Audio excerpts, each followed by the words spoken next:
Nah, sementara untuk yang abnormal return atau return tak normal ini adalah diskusi. Sebenarnya return tak normal ini bagian dari efisiensi pasar, ya, bagian dari efisiensi pasar. Sehingga ini juga alasan saya kenapa pertemuan ini kemudian saya jamak ya, jamak takdim ya, saya jamak di depan karena memang ini materinya berkorelasi seperti itu. Oke, Cak Arman ini sudah di record ya? Saya nggak nge-record nih. Cak?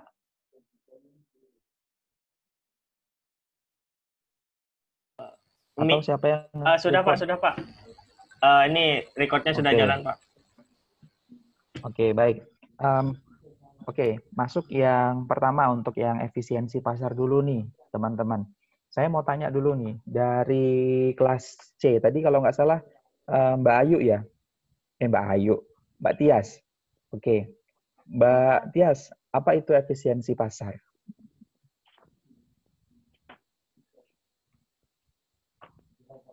Itu Pak, definisinya apa gimana Ya, Pak? yang Mbak Tias pahami tentang efisiensi pasar apa?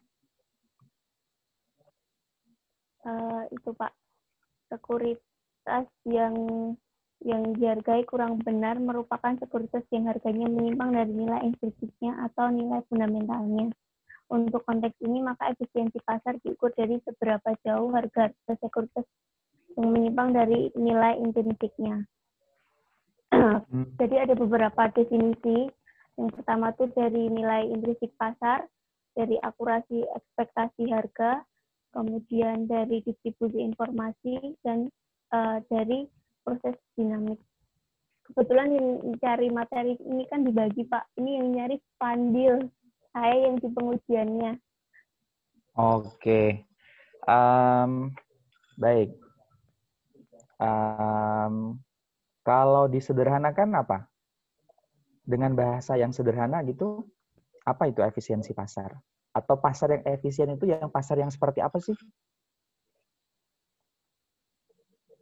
Yang itu Pak, yang hubungan antara harga sekuritas dengan informasinya itu masuk gitu Pak. Jadi dikatakan efisiensi itu kalau harga-harga sekuritasnya itu mencerminkan secara penuh dari informasi yang tersedia. Oke. Kelas B. Tadi ada Alia ya kalau tidak salah ya. Apa itu pasar yang efisien?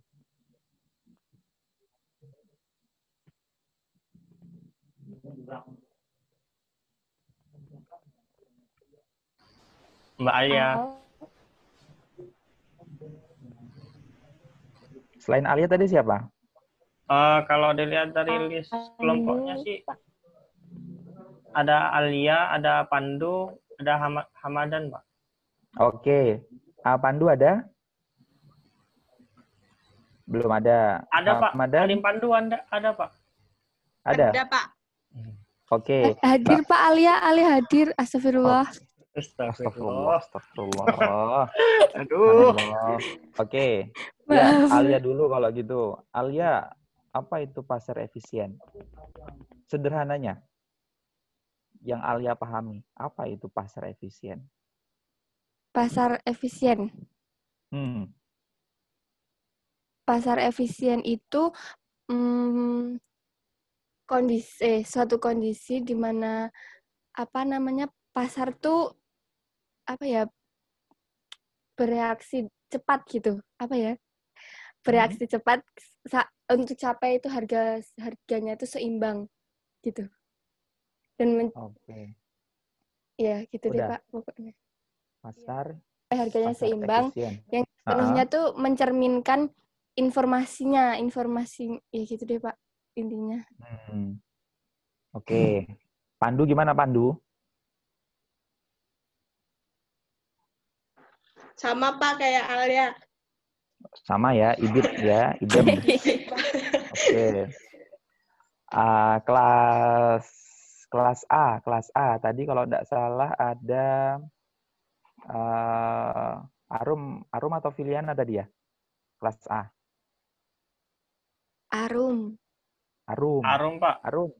Apa itu, Rum? Apa itu pasar efisien, Rum?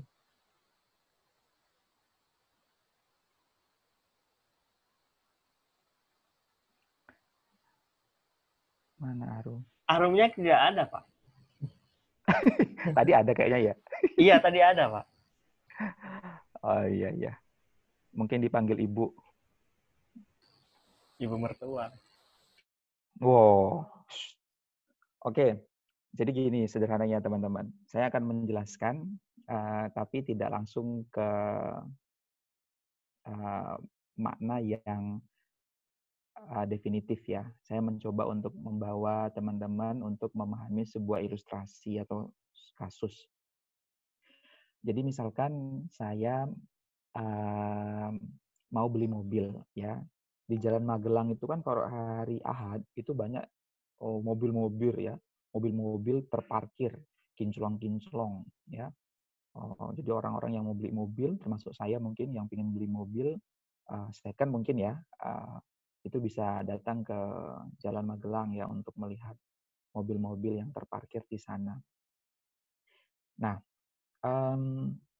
saya sebagai pembeli ya, mungkin tidak terlalu paham ya kondisi mobilnya itu seperti apa. Paling mungkin yang bisa saya cek kondisi fisik ya, yang tampak saja. Ya, mungkin kilometernya sudah berapa, ya, kemudian mungkin dilihat ada enggak goresan-goresan di bodinya gitu ya, atau mungkin saya coba test drive gitu ya, saya duduk nyaman enggak. Tapi kira-kira ada enggak yang tahu kalau seandainya mobil itu sebenarnya sudah pernah masuk jurang, satu. Atau mobil itu dari Jakarta. Kita tahu bahwa Jakarta sering banjir, ya. Kita kan nggak tahu itu mobilnya itu sudah pernah terendam air atau tidak. Nah, bagi saya ini yang tidak tahu informasi privat seperti itu, ya tentunya mungkin harganya bisa tinggi ya. Saya misalkan, tapi kalau misalkan saya tahu ternyata mobil ini sudah pernah masuk jurang, mobil ini sudah pernah kebanjiran, oh mobil ini sudah pernah nabrak orang, misalkan gitu. Itu pasti harganya akan jauh di bawah dari yang ditawarkan, ya. Nah, kalau terjadi kondisi seperti ini adalah salah satu kondisi di mana pasar yang tidak efisien. Loh, kok begitu, Pak? Sederhananya, ketika ada segelintir orang, ya, atau segelintir manusia, atau secuil pembeli yang hanya tahu, yang hanya istilahnya yang tahu bahwa mobil itu sebenarnya sudah pernah masuk jurang, sudah pernah terendam air, sudah pernah nabrak orang, katakanlah. Nah, kalau terjadi yang demikian, berarti ini masuk dalam salah satu ciri-ciri atau karakteristik pasar yang tidak efisien. Karena informasinya atau harga yang tercermin itu tidak merepresentasi kondisi mobil sebenarnya. Jadi kalau misalkan kaitannya dengan pasar, ya kaitannya dengan saham. Kalau misalkan hanya 1, 2, atau 3 orang, atau mungkin segelintir para pelaku pasar yang tahu bahwa saham ini punya masa depan yang cerah, berarti kan pasar tidak efisien karena informasinya hanya diketahui oleh segelintir orang. Tapi, berarti kalau saya tanya, pasar yang efisien yang seperti apa? Ya pasar yang bereaksi secara cepat dan akurat, di mana harga-harga sekuritas atau harga-harga saham itu mencerminkan kondisi atau keadaan yang sebenarnya.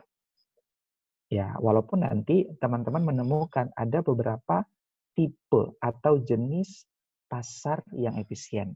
Mulai dari pasar efisien bentuk lemah, setengah kuat, dan kuat. Tapi secara garis besar, apa itu pasar efisien?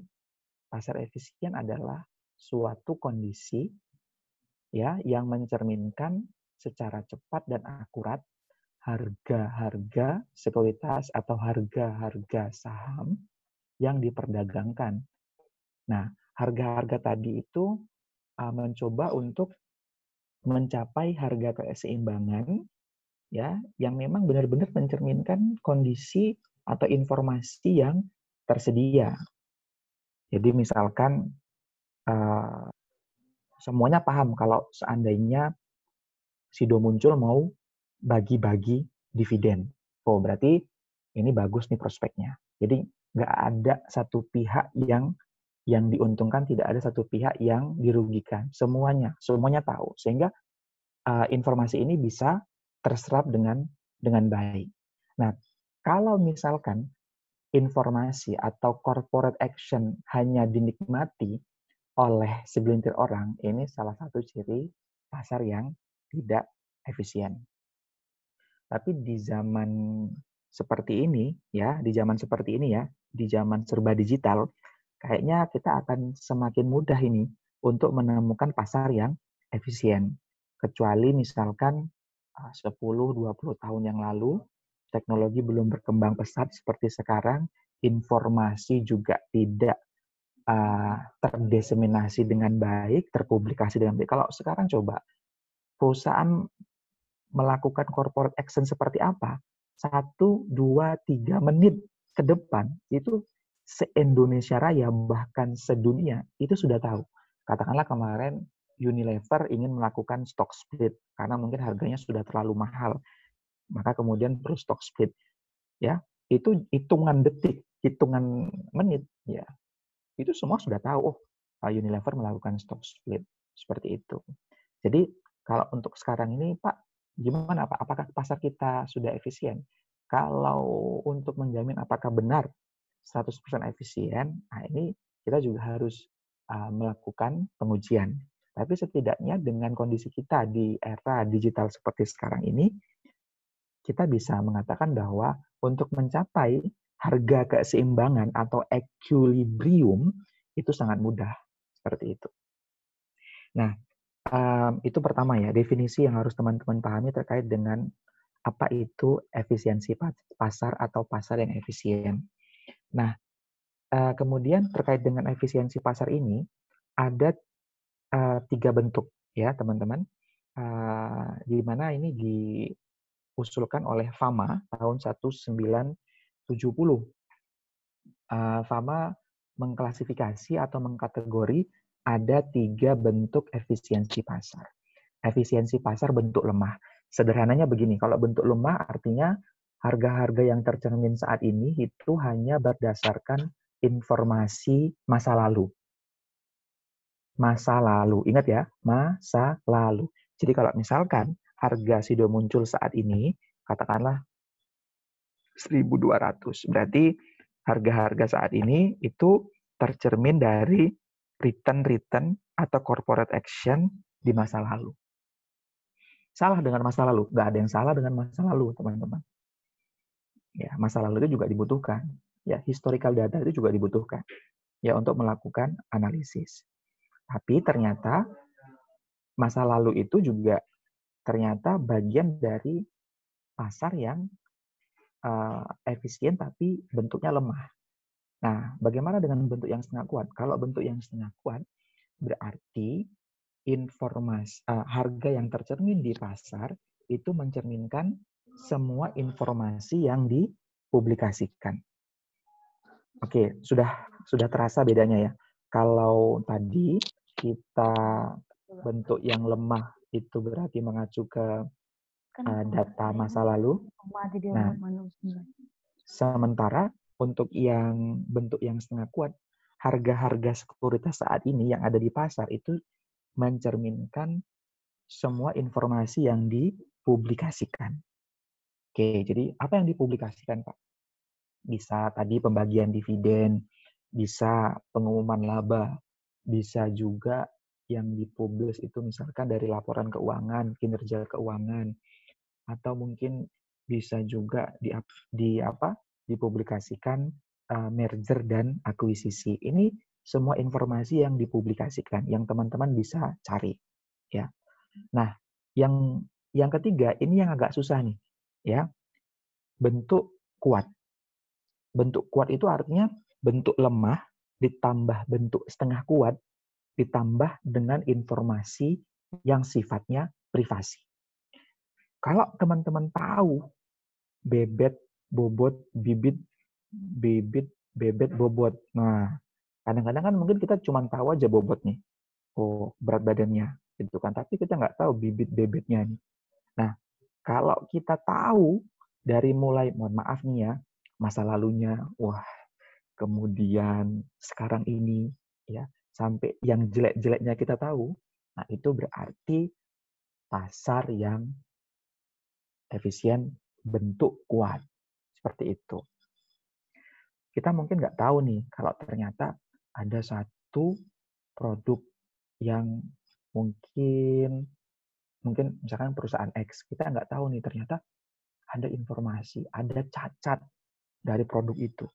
Atau mungkin dulunya perusahaan itu lahir atas perebutan kekuasaan gitu misalkan ya, atau mungkin kita nggak tahu nih, ternyata perusahaan ini bukan dimiliki oleh bukan dimiliki oleh Indonesia, tapi mungkin ini didominasi oleh stockholder dari luar negeri misalkan seperti itu. Nah, kalau kita sampai bisa menelusuri informasi yang sifatnya privasi atau private information, nah itu berarti pasar efisien bentuk kuat, teman-teman. Oke, sampai sini ada pertanyaan nggak terkait dengan efisiensi pasar nih? Sebelum kita lanjut. Belum, Pak. Hah? Mau tanya, Pak. Ya, siapa nih yang mau tanya? Febri, Pak. Febri, ya. Itu tadi kan dijelaskan bahwasannya efisiensi pasar itu kan di mana kondisi pasar yang bereaksi secara tepat, cepat dan akurat sesuai dengan keadaan harga saham untuk mencapai keseimbangan apa gimana tadi gitu ya, Pak ya? Berarti itu sama kayak IHSG berarti ya, Pak ya? Ya, IHSG itu tadi pertanyaannya udah belum? Pertanyaannya apa? Pertanyaannya apa? Pertanyaan saya itu, jadi pasar yang efisien itu sama kayak IHSG atau bukan, Pak? Ya, jadi ini nanti akan saya singgung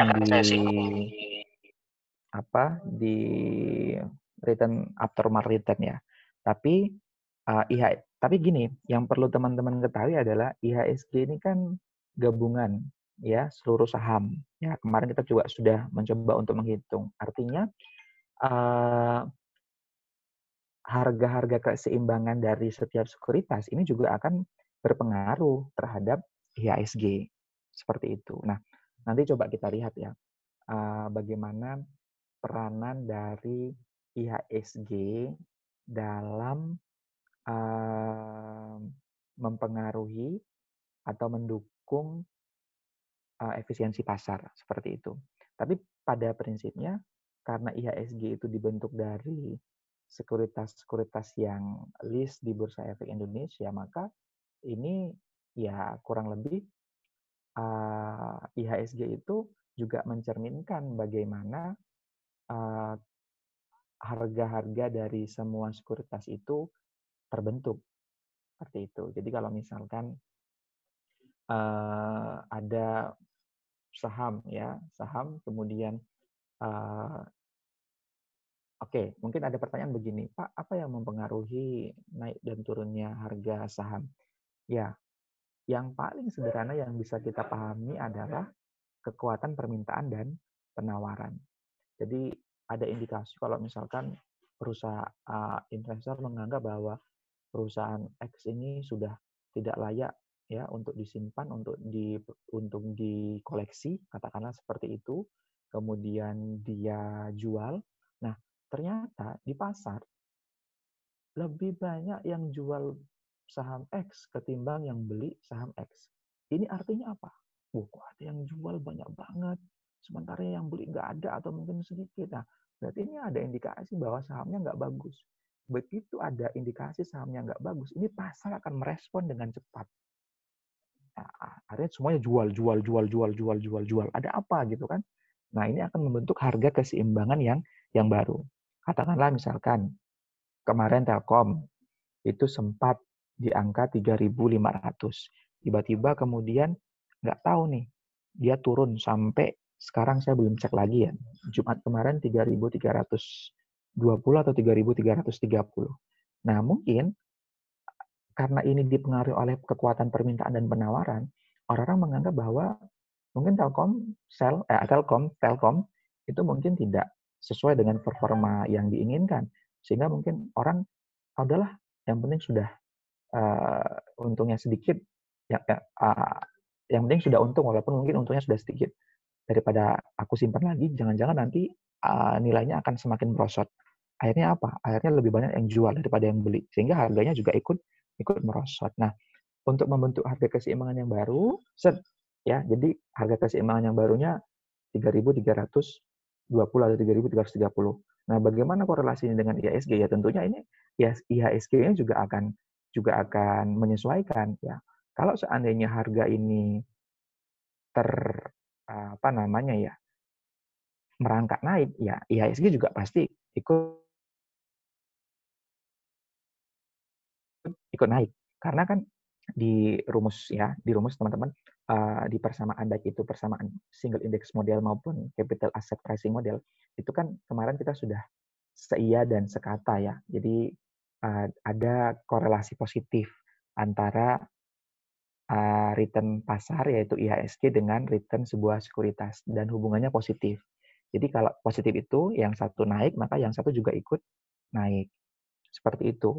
Nanti mungkin penjelasannya yang lebih rinci nanti di akhir ya Mas Febrian ya. Nanti akan saya jelaskan lagi bagaimana korelasinya dengan IHSG ini. Oke, sampai sini ada pertanyaan lagi? Cukup jelas ya? Ya, Pak. Baik, Pak. Terima kasih. Oke. Tadi Arum udah muncul nggak belum Arum? Sudah, Pak. Tadi kemana Arum? Tadi sinyalnya hilang, Pak. Oke, sinyalnya hilang. Oke, Rum. Di bagian efisiensi pasar, ya, ada beberapa definisi-definisi ya yang harus dipahami ya. Nah, apa yang Arum pahami tentang asimetrik informasi? Apa, Pak? Asimetrik informasi. Informasi. Bentar, Pak. Lupa. Nah, untuk uji kompetensi yang terakhir, teman-teman, khusus untuk bagian efisiensi pasar, nanti soalnya pilihan berganda. Jadi, teman-teman mohon baca teorinya bagus-bagus. Ya, kalau misalkan nanti ada pemahaman yang belum sempurna, teman-teman bisa tanyakan ke saya. Dan saya cuma titip begini, karena tidak ada solusi yang paling ampuh untuk memahamkan teman-teman kecuali membaca. Ya, jadi untuk materi efisiensi pasar ini memang harus dibaca. Ya, harus dibaca. Jadi misalkan ada asimetri informasi, ada insider trading, ada inside trading. Apa bedanya insider sama inside trading? Kemudian ada teori ekspektasi rasional. Itu kalau cuma didoain aja, nggak dibaca bukunya, saya Pak doain Pak, semoga kami pinter Pak. Oh iya, saya doain itu. Tapi kalau teman-teman nggak baca, sama aja. Gitu. Jadi harus saya doain, kemudian teman-teman juga harus baca. Ya, itu mutlak seperti itu. Oke, gimana Rum? Apa itu yang dimaksud dengan asimetrik informasi atau informasi asimetris?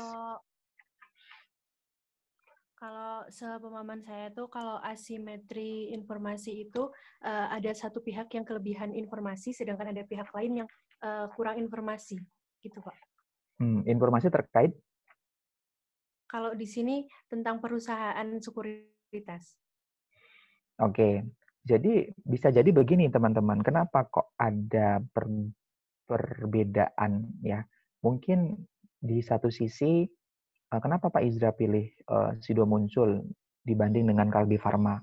Atau mungkin ada yang suka, saya lebih senang beli yang Farma Pak daripada yang Sido Muncul, katakanlah seperti itu. Mungkin di sini ada asimetri informasi antara saya dengan investor-investor yang lain. Nah, wajar kalau misalkan antara kita itu maksudnya antara investor ya, antar investor itu punya informasi yang berbeda-beda antara satu dengan yang lainnya. Jadi, benar yang disampaikan Arum tadi bahwa kondisi asimetrik informasi ini memang satu investor itu diuntungkan dengan sebuah informasi, sementara yang lain mungkin tidak. Atau mungkin sebaliknya, seperti itu. Makanya kemudian muncul asimetri informasi. Apa lawan kata dari asimetri? Simetri. Ya. Jadi kalau teman-teman, ya simetri itu ya artinya sama gitu ya. Kalau asimetri berarti kebalikannya. Jadi mungkin saya memandang bahwa Telkom itu saat ini bagus, tapi mungkin ada juga yang mengatakan Telkom ini nggak bagus sekarang. Ya, ini berarti ada asimetri informasi antara satu investor dengan investor yang lain. Oke, jadi saya mohon ke teman-teman tadi perlu dicatat ya, untuk uji kompetensi 3 nanti, untuk bagian efisiensi pasar, itu saya akan mengeluarkan soal pilihan berganda atau multiple choice. Sehingga mau tidak mau, teman-teman harus baca. Dan mohon dipahami bahwa ketika saya buat soal multiple choice itu tidak segampang lah yang teman-teman bayangkan ya. Ada beberapa jebakan-jebakan Batman atau Batman trap ya. Jadi butuh pemahaman seperti itu. Ya, jadi mulai tadi ada insider trading, kemudian ada asymmetric informasi ya, kemudian ada full information price, kemudian ada teori ekspektansi model, teori ekspektansi rasional, kemudian ada naif investor. Nah, itu tolong semuanya dibaca, dirangkum. Seperti itu ya, dirangkum, dibaca. Nah, untuk pengujian pasar, ini memang tidak semuanya saya ambil. Kita ambil untuk yang studi peristiwa. Nah, mohon semua sekarang masuk ke abnormal return ya, di halaman 667. Oke. Oke, sudah ya. Abnormal return. Jadi gini, teman-teman, kita akan bahas ini bentuk pasar yang setengah kuat. Mungkin teman-teman pernah mendengar Jokowi effect, ya, efeknya Pak Jokowi, ya, waktu itu terpilih menjadi Presiden Indonesia di periode yang pertama. Nah, ada beberapa peneliti yang mencoba untuk mengkaji studi itu. Mengkajinya maksudnya apakah memang ada perbedaan antara sebelum dan sesudah ketika Pak Jokowi diumumkan atau dinyatakan sah menjadi Presiden Indonesia pada periode yang pertama. Nah, kita ingin melihat nih, apakah ada abnormal return atau tidak. Abnormal return itu apa sih? Ya, itu ya pertanyaannya. Apa sih abnormal return? Oke, apa itu abnormal return untuk kelas yang A? Berarti tadi ada Filiana. Apa itu abnormal return?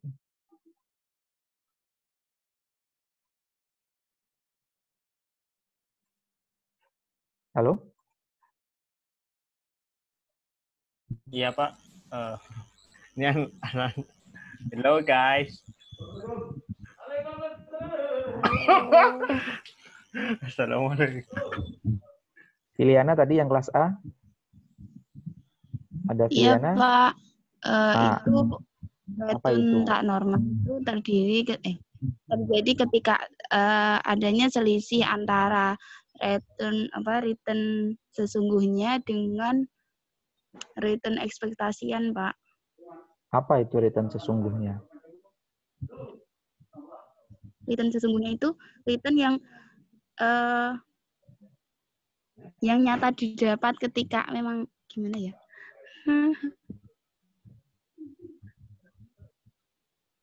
Kebalikannya apa? yang didapat ketika itu. Nah, kalau ekspektasian kan masih nggak tahu nanti, didapatnya tuh nanti. Oke, jadi di sini ada dua term ya, terminologi, yaitu return realisasi dengan return ekspektasi. Nah, selisih antara return realisasi dengan return ekspektasi inilah yang disebut sebagai abnormal return atau return tak normal. Kenapa namanya return tak normal? Mbak Aul.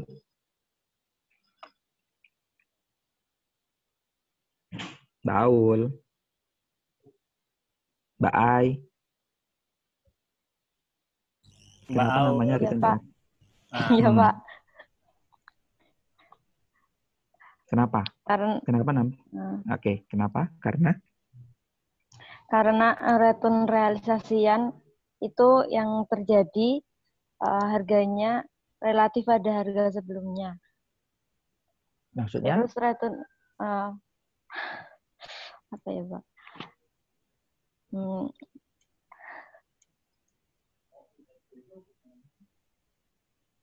Gimana? Bahasa sederhananya biar teman-teman paham nih.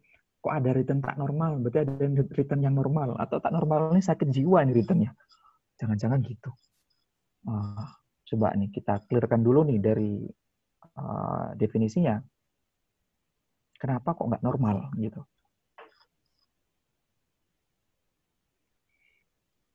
Gimana? Mbak Aul, Mbak Ai, tadi satu lagi siapa? Ini Mas Yusril Ihza Mahendra. Silakan. Yang kelas B.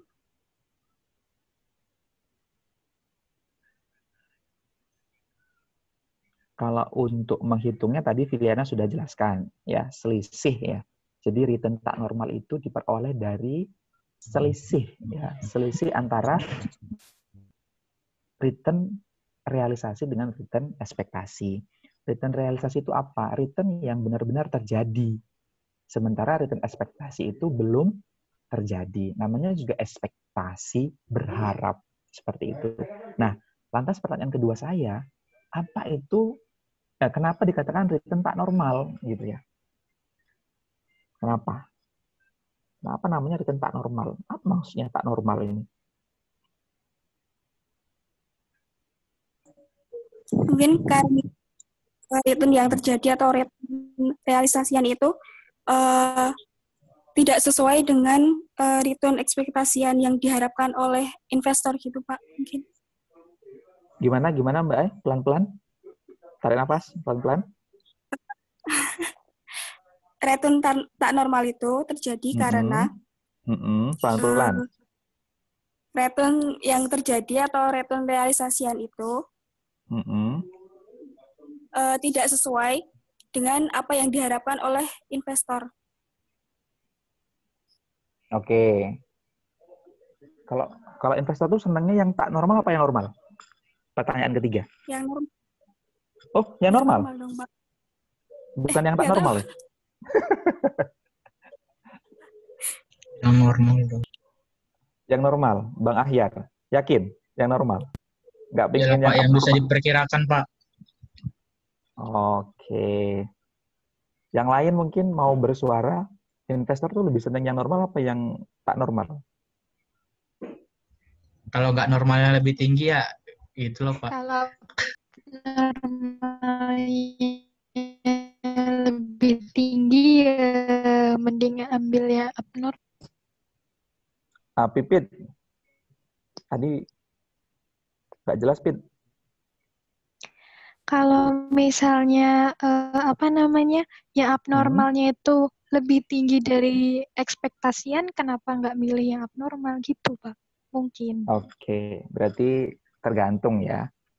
Ya, tak normalnya ini seperti apa ya? Kalau ternyata tak normalnya positif, kenapa nggak kita ambil ya? Tapi memang ini tentunya sangat beresiko ya. High risk, high expected return. Jangan lupa teman-teman, high risk, high expected return. Kalau saya ini model-model investor yang mungkin masih kelas kacang goreng, ya saya nggak berani nih ambil resiko yang tinggi-tinggi. Ya, saya ambil resiko yang rendah-rendah aja. Ya, yang penting untung. Ya, nggak usah untung-untung banget lah kayak gitu. Nah, berarti gini. Tadi pertama definisi sudah jelas. Apa itu return tak normal, ya. Kemudian yang kedua nih, tadi masih abu-abu ya. Kenapa namanya return tak normal? Ya, ternyata itu sudah dijawab sama Mbak Aul dan Mbak Ai. Kenapa nggak normal? Ya, tentunya karena ini tidak sesuai dengan ekspektasi, ya. Tidak sesuai dengan ekspektasi ini bisa dua ya. Yang positif atau yang negatif. Kalau ternyata tak normalnya itu kalau ternyata return realisasinya ternyata lebih besar daripada return ekspektasi, ya ini berarti tak normal yang bagus. Tapi kalau ternyata return realisasinya di bawah dari return ekspektasi, ya ini tak normal yang negatif ya. Tapi memang selama ini return tak normal ini diasosiasikan atau diafiliasikan dengan return yang positif. Ya, artinya apa? Artinya ada sekelompok atau mungkin ada beberapa investor yang memang dia punya insting yang tajam, ya. Karena memang untuk bermain khususnya untuk trader ya, itu biasanya dia sudah punya insting. Ini kalau saya beli saham ini, nanti ketika ini, momennya ini, wah itu dia sudah bisa prediksi. Ya kurang lebih ya. Ini bukan meramal tanpa jadi gini, kalau kita meramal kemudian tanpa ada dasar, itu namanya spekulasi. Ya kan, spekulasi. Ya, kenapa? Kalau kita nggak bisa menjelaskan, itu namanya spekulasi. Tapi kalau misalkan kita memprediksi, kita memproyeksikan sesuatu dengan alasan pertimbangan, tadi ada historical data yang dipublikasikan, nah itu namanya bukan spekulasi, tapi namanya prediksi. Atau mungkin bahasa statistiknya kita melakukan estimasi atau proses forecasting atau peramalan. Nah, tadi sudah ya, kenapa dikatakan tak normal tadi. Nah, yang ketiga, investor lebih suka yang mana? Ya, tergantung tadi. Ya, kalau ternyata tak normalnya atau abnormalnya itu lebih bagus daripada return ekspektasi, why not? Nah, kita harus ya bersyukur seperti itu. Nah, tapi konsentrasinya teman-teman, kita ingin menghitung return tak normal dari sebuah event, ya. Jadi bacanya bukan event. Kalau event itu namanya artinya meskipun, even though, ya. Jadi kalau misalkan ini saya sedang melakukan studi peristiwa, bahasa Inggrisnya berarti event study, bukan event study. Oke, sampai sini clear ya. Jadi please correct your pronunciation. Jangan bilang event, jangan bilang event. Ya, yang benar adalah event. Sama seperti bilang basement. Ini basement, ini keliru nih. Selama ini sering nih saya dengar di lift. Lantai berapa? Basement. Nah, basement mungkin secara harfiah mungkin teman-teman udah paham, oh ya basement itu yang paling bawah. Tapi secara pelafalan, secara pronunciation, bukan basement, tapi basement. Kalau basement, itu base artinya terbaik, man itu laki-laki. Nah, basement itu adalah laki-laki terbaik. Jadi kalau mau bilang lantai dasar yang ada parkirannya itu apa? Basement. Oke, itu tambahan aja ya. Nah, sekarang teman-teman semuanya sudah buka bukunya ya di halaman 667. Kita akan fokus untuk membedah terkait dengan return tak normal atau abnormal return. Nah, untuk menghitung abnormal return, tadi sudah rumusnya sudah jelas ya. Return realisasi dikurangi dengan return ekspektasi. Nah, untuk mengestimasi return ekspektasi, kalau return realisasi kan teman-teman udah tahu ya rumusnya ya. Sudah tahu rumusnya ya?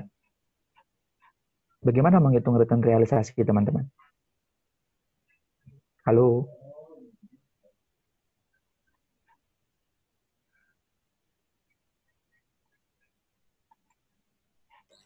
Halo guys, teman-teman. Waduh, pada diem baik. Puasa mungkin ya. Ayo, saya tanya nih, ini kita sudah pertemuan terakhir ini. Yuk, semangat dikit. Bagaimana menghitung return realisasi? Bagaimana menghitung return realisasi?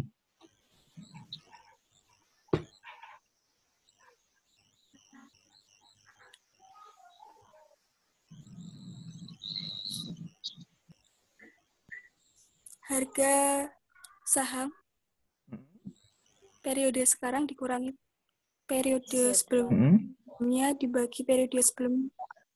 Oke, itu untuk menghitung return realisasi. Oke. Ya, oke. Jadi gini, kan tadi gini, supaya ini sistematis nih ya pemahaman teman-teman. Untuk menghitung abnormal return, caranya return realisasi dikurangi dengan return ekspektasi. Nah, sekarang saya tanya, return realisasi teman-teman sudah bisa menghitung belum? Sudah kan, tadi rumusnya yang disampaikan Mbak Ai tadi. Bahwa untuk menghitung return realisasi adalah harga saham saat ini dikurangi dengan harga saham kemarin dibagi dengan harga saham kemarin. Oke. Nah, pertanyaan saya, bagaimana menghitung return ekspektasi? Ada berapa model?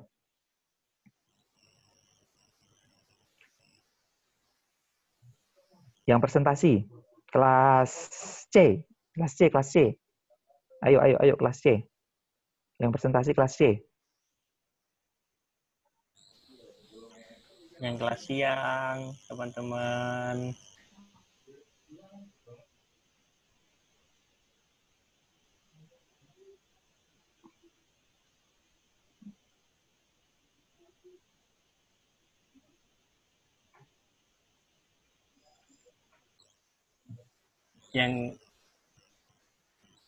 Yang kelas siang mana nih suaranya? Ya, yang kelas siang. Nggak ada yang kelas siang? Selain Mbak Tia, siapa lagi? Saya, Pak. Siapa? Rizky. Anis Fatul Rizky, Rizky. Pak. Oke. Mbak Rizky? Ada 3. Satu, mean adjusted model. Lalu yang kedua market model. Lalu yang ketiga Yang ketiga? Yang ketiga market adjusted model. Oke.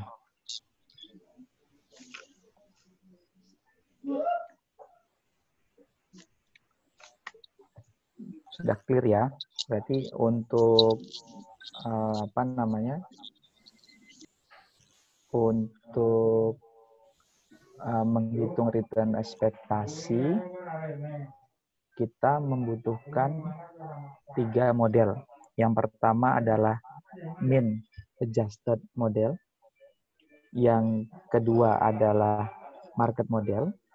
Dan yang ketiga adalah satu lagi tadi, market adjusted model.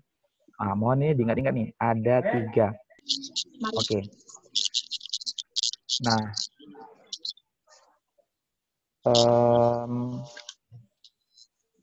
Yang pertama, kita bahas mengenai yang yang mean adjusted model. Nah, mohon ini teman-teman perhatikan ya. Saya memang tidak, saya belum membuat tutorial untuk yang kemarin, ya seperti yang kemarin-kemarin, karena memang jujur ini saya masih ada beberapa pekerjaan lain yang belum bisa diselesaikan, ya, sehingga mungkin ini nanti akan saya susulkan, tapi paling tidak teman-teman paham dulu bagaimana alur perhitungannya bagaimana ya. Oke, sekarang coba teman-teman fokus di halaman 668, ya, mean adjusted model. Nah, definisinya mean adjusted model itu, ya, kalau teman-teman menggunakan model ini, berarti menganggap bahwa return ekspektasi itu nilainya konstan. Ya, dari mana nilainya? Dari rata-rata return realisasi sebelumnya. Jadi kata kuncinya apa? Kata kuncinya adalah satu, return ekspektasi kalau dihitung menggunakan mean adjusted model, dia konstan.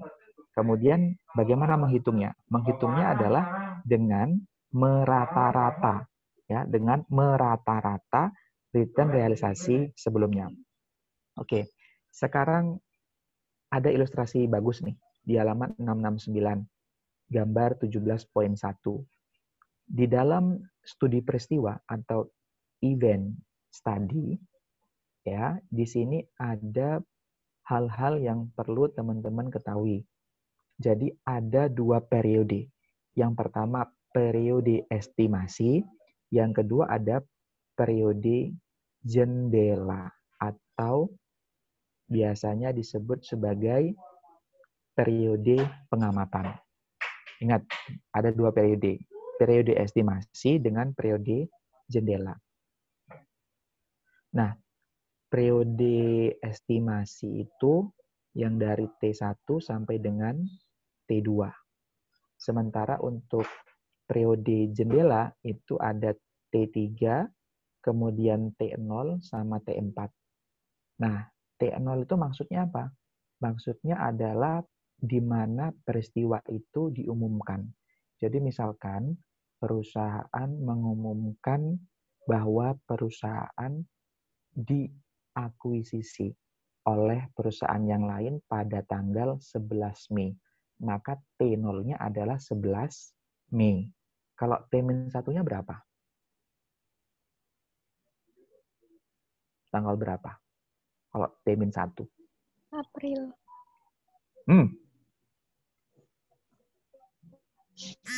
Putus-putus, Pak. Putus-putus.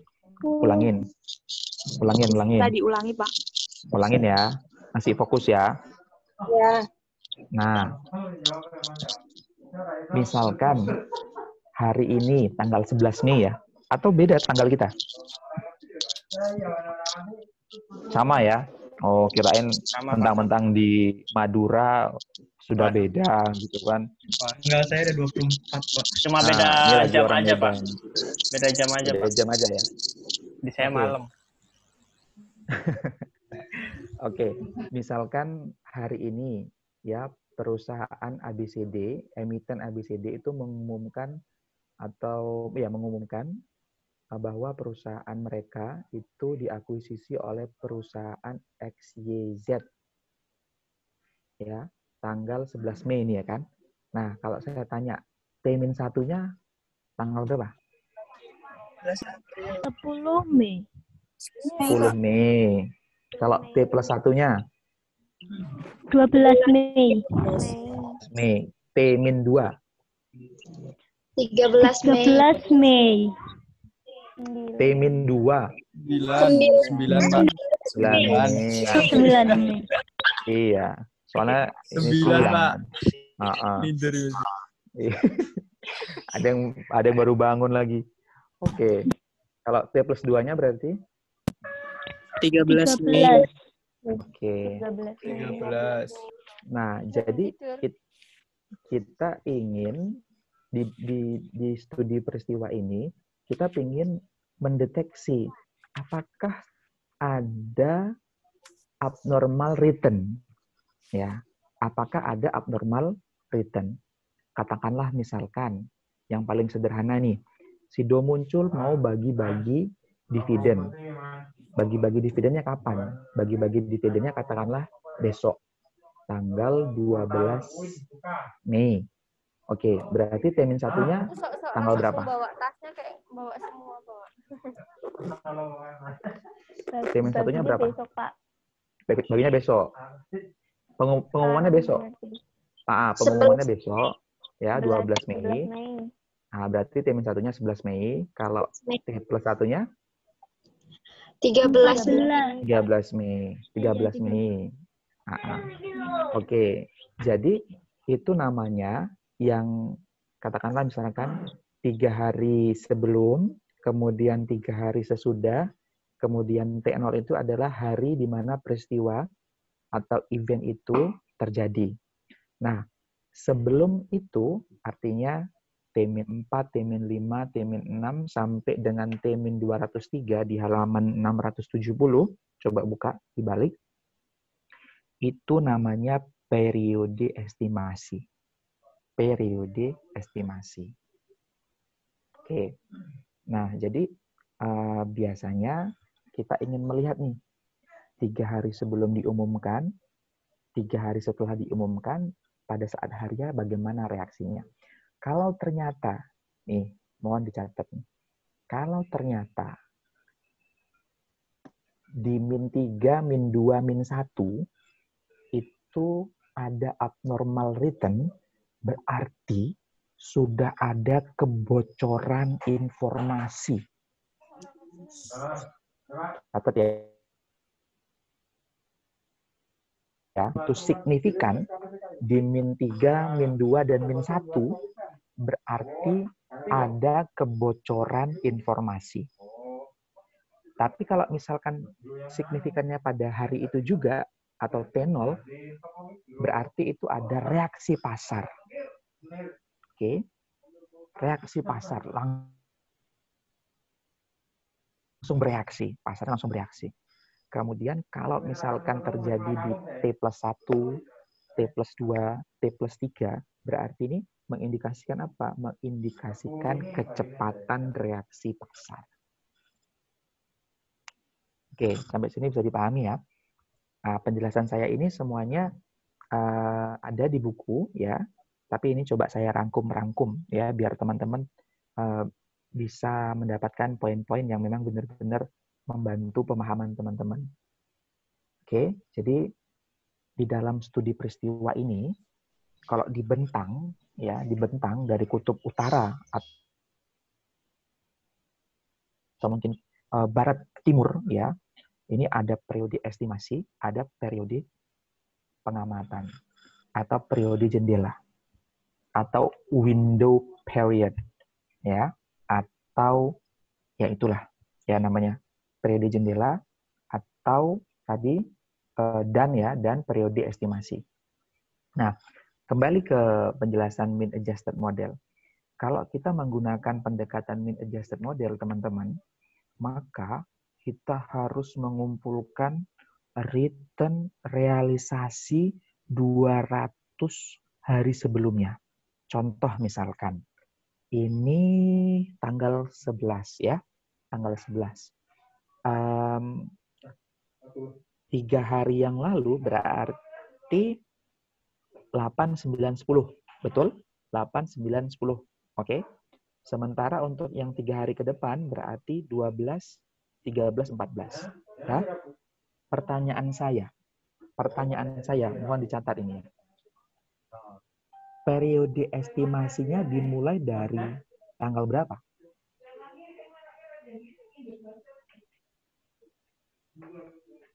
Saya ulangi. Periode pengamatannya adalah T0-nya adalah 11 Mei. Udah ya. Kemudian hitung sendiri ya, T+1-nya berapa, T+2-nya berapa, T+3-nya berapa. hitung juga nih, T-1-nya berapa, T-2-nya berapa, T-3-nya berapa. Oke. Nah, sekarang saya tanya ini sama teman-teman. Kalau T-3, T-2, T-1, T0, T1, T2, T3 itu merupakan periode pengamatan atau window period, pertanyaan saya, kapan periode estimasinya? Sebelum tanggal 8, Pak. Ya, tanggal sebelum 7, tanggal 6. ya, sebelum tanggal 8 berarti tanggal 7 ya. Tanggal 7, tanggal 6, tanggal 5, tanggal 4, tanggal 3, tanggal 2, tanggal 1 bulan Mei terus sampai 200 hari. Ya. Seperti itu. Tapi biasanya ini perlu direm juga. Kalau misalkan 200 hari ke belakang, yang penting begini, jangan sampai melintas tahun atau kembali ke tahun yang kemarin. Itu nanti bisa jadi akan overlap seperti itu. Jadi ya udah dimaksimalin aja sampai mentok pada tahun itu. Jadi bisa aja mungkin periode estimasinya nggak sampai 200 seperti itu. Oke, sudah paham ya? Untuk membedakan antara mana periode estimasi, mana periode pengamatan. Karena ini sangat penting. Kalau teman-teman tidak bisa membedakan apa itu periode estimasi dan apa itu periode pengamatan, teman-teman tidak bisa menghitung abnormal return. Seperti itu. Oke. Di halaman 672, teman-teman. Ya. 672. Ternyata ketika teman-teman mengumpulkan return realisasi dari, katakanlah dari mulai Januari tadi sampai ke tanggal 7 tadi, itu di rata-rata teman-teman. Teman-teman sudah ngitung return, kemudian dijumlah dibagi 200. Kalau katakanlah itu tadi waktunya 200. Nah, hasil pembagiannya itulah yang dikatakan sebagai mean adjusted model. Makanya, kalau teman-teman lihat di halaman 673, aspek returnnya semuanya sama. 0,15, 0,15, 0,15, 0,15, 0,15, 0,15, 0,15, seperti itu. Jadi, periode estimasi tadi itu kita gunakan untuk apa? Untuk menghitung return ekspektasi. Setelah dapat return ekspektasinya, maka return ekspektasinya itulah yang kemudian ditaruh di dalam periode pengamatan. Jadi kalau misalkan saya tanya di dalam tabel nih ya, berapa return tak normal atau abnormal return untuk H-3? Berapa?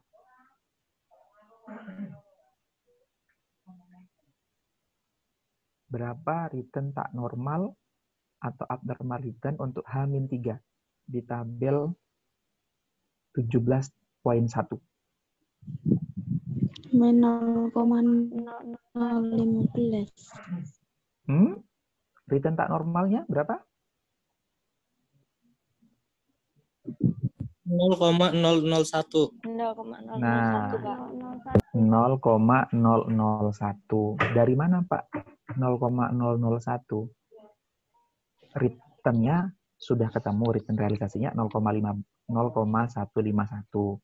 Dan expected return-nya sudah diketahui 0,150. Ya, caranya tadi bagaimana untuk menghitung return tak normal? Selisih Dikurangi. Iya. Jadi tinggal dikurangin aja. Nanti kalau misalkan di Excel ya tinggal sama dengan 0,151 min 0,150. Sudah. Itu untuk mean adjusted model.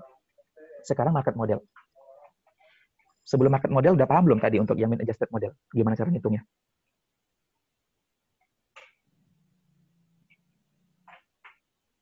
Insya Allah, Pak. Ya, insya Allah. Jadi pokoknya teman-teman menghitung return realisasinya 200 hari pada periode pengamatan, pada periode estimasi, kemudian dijumlahkan, dirata-ratain. Ya, itulah yang kemudian teman-teman taruh di expected return. Makanya tadi kalau teman-teman ingat definisi dari mean adjusted model, kata kunci yang pertama adalah konstan. Konstan itu apa artinya? Ajek, tetap, ya, statis. Ya, dari mulai minus T-min, dari mulai H-3 atau mungkin T-3, T-2, T-1, T0, T+1, T+2, T+3, itu nilainya semuanya 0,15. Seperti itu. Nah, yang kedua, market model.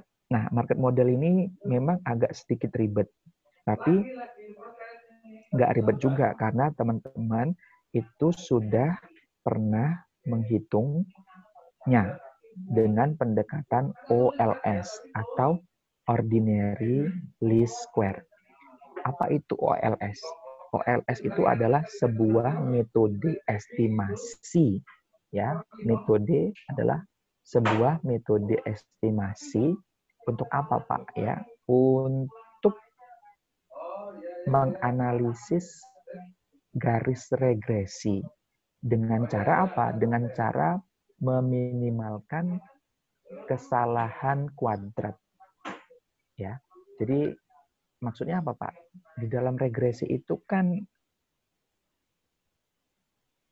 ada namanya actual value sama expected value, ya. Ini mungkin saya hanya mengulang aja ya, hanya mereview aja.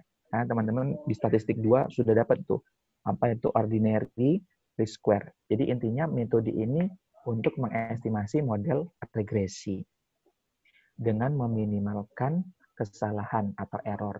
Kesalahan itu apa, Pak? Kesalahan itu atau error kan kemarin sudah kita bahas. Itu adalah selisih antara nilai yang diharapkan dengan nilai realisasi. Kalau dalam konteks statistik seperti itu. Jadi misalkan actual value-nya 5, kemudian ternyata nilai realisasinya atau nilai ekspektasinya. Jadi misalkan gini, actual value-nya atau nilai yang sebenarnya 10, tapi expected value-nya katakanlah 12. Berarti error-nya berapa? 12 dikurangi dengan 10, berarti ada error-nya 2. Oke, tapi kita tidak fokus ke ordinary least square-nya ya, karena ordinary least square-nya ini adalah caranya untuk mendapatkan return. Nah, teman-teman buka halaman 674, rumusnya sama, teman-teman. Teman-teman mengumpulkan return sekuritas dari mulai minus 4 sampai minus 203, katakanlah tadi hari tanggal 7 sampai ke belakang, ya. Kemudian teman-teman juga harus menghadirkan data return indeks pasar. Dari mana, Pak? Data return indeks pasar. Teman-teman sudah kemarin ya. Teman-teman bisa menghitung return indeks pasar dengan menggunakan data indeks harga saham gabungan. Seperti itu. Nah, oh, Bu, sorry, sebentar, teman-teman.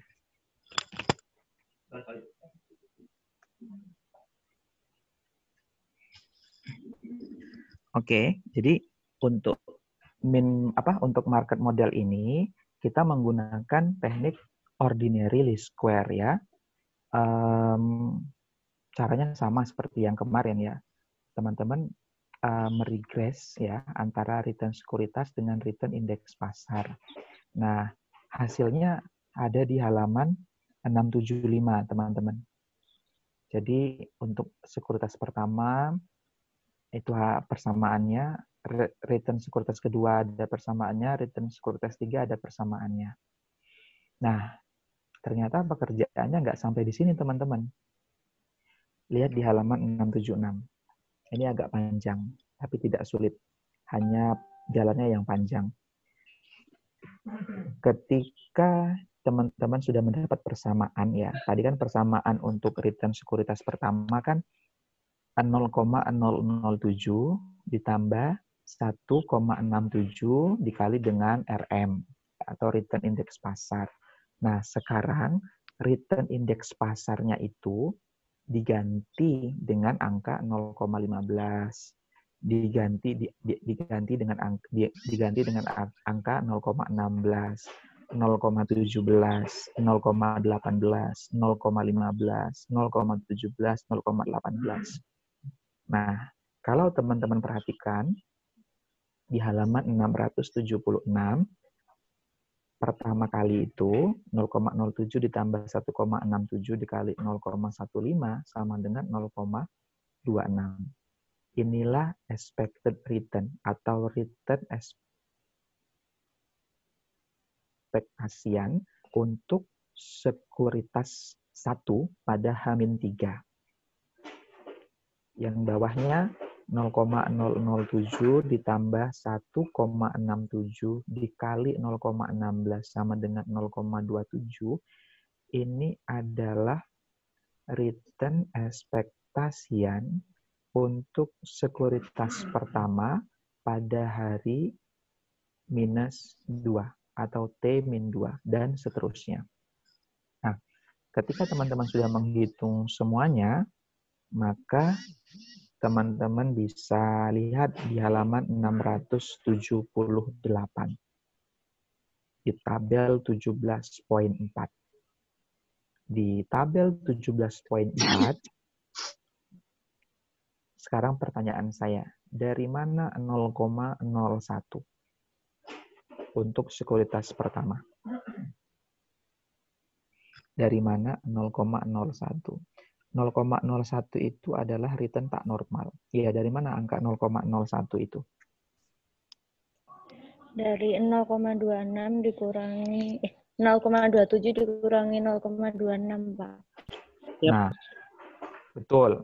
Ya, jadi ketika kita sudah punya angka return realisasi, dan dari tadi itu, dari mulai kita mencari persamaan regresi tadi, itu kita mencari return ekspektasi. Nah, tinggal kemudian 0,2 dilihat ya. Ini memang harus bolak-balik. Ini mohon maaf nih, saya belum bisa buatin tutorialnya. Tapi nggak apa-apa biar teman-teman ini lihat bukunya. 0,27 itu kan return sekuritas hari -3 atau T-3, 0,27. Nah, hasil untuk return ekspektasinya 0,26. Berarti untuk menghitung return tak normalnya 0,27 dikurangi dengan 0,26. Nah, pertanyaan saya, berapa return tak normal pada T0?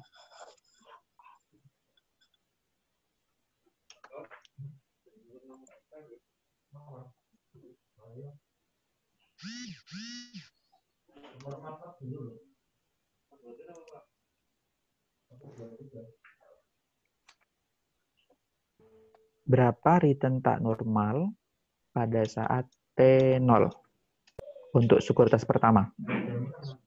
0,04.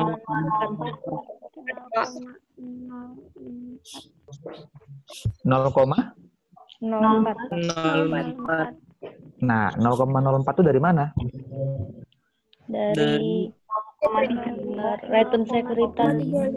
0,35 dikurangi 0,31. Oke, 0,35 dikurangi dengan 0,31. Oke, gitu ya. Jadi itu untuk menghitung dengan pendekatan market model. Nah, dari dua model ini itu kan agak susah ya, karena teman-teman harus memiliki periode estimasi. Oke, paham ya? Jadi tadi yang pertama, mean adjusted model. Mean adjusted model itu kita mencari rata-ratanya, itu mencari rata-rata pada saat periode estimasi. Oke. Yang kedua, market model. Kita mencari persamaan regresinya itu diperoleh dari return sekuritas.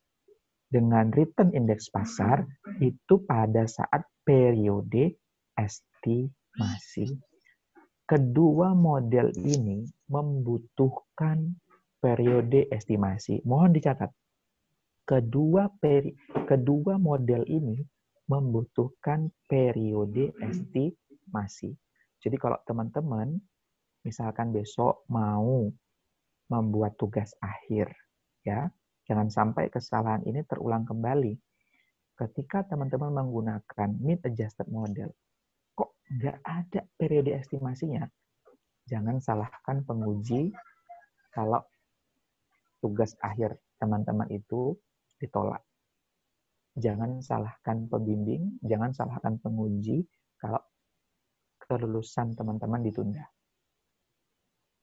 Nah, sebaliknya, di model yang ketiga, namanya market adjusted model.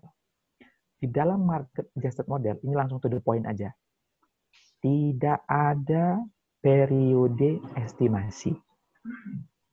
Catat ya, tidak ada periode estimasi.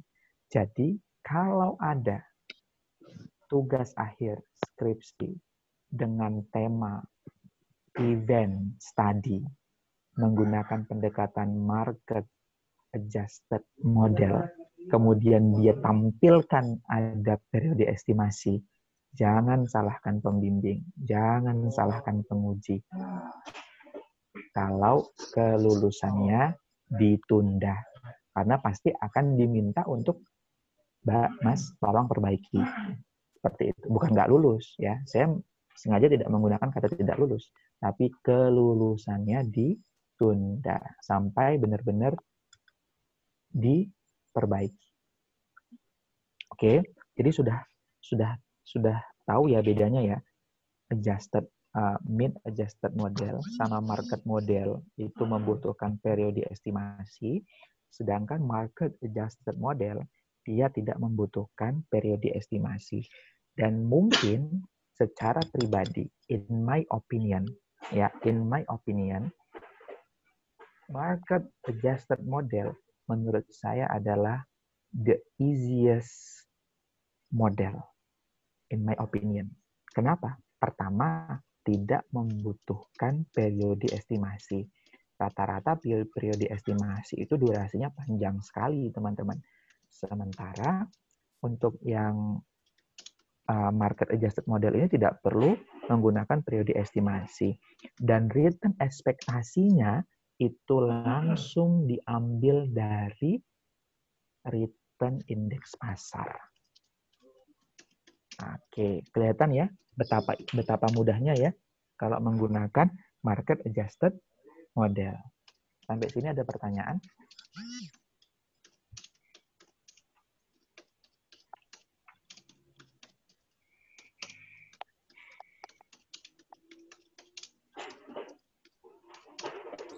Halo teman-teman, ada pertanyaan Gimana? Indonesia. Ada pertanyaan?